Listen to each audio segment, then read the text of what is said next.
Hi అండి. ఈరోజే వైకుంఠ ఏకాదశి, ముక్కోటి ఏకాదశి అని కూడా అంటారు.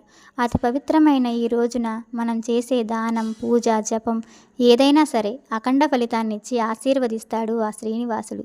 అసలు ఏకాదశి తిథికే ఎందుకంత ప్రత్యేకం తెలుసుకోవాలంటే, పూర్వం మురాసురుడనే రాక్షసునికి స్వామివారికి యుద్ధం జరిగినప్పుడు మురాసురుడు నీళ్లలో దాక్కుంటాడట.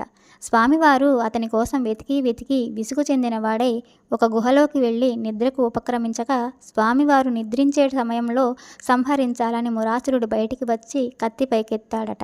ఆ సమయంలో స్వామివారి నుంచి ఒక తేజస్సు బయటికి వచ్చి మురాసురుని వెంబడించి సంహరిస్తుందట. ఆ వెంబడించినప్పుడు మురాసురుడు ధాన్యపు రాశిలో దాక్కుంటాడట. అందుకనే ఏకాదశి వ్రతం చేసేవారు ఆహారానికి దూరంగా ఉండాలని నియమం పెడతారు. అలా ఉపవాసం చేసి జాగరణ చేస్తే సంపూర్ణ ఫలితాన్ని ఇస్తాడు శ్రీనివాసుడు. అలా సంహరించినందుకు గాను ఆ తేజస్సుకి ఏకాదశి అనే నామకరణాన్ని ఇచ్చి అనుగ్రహించారు స్వామివారు.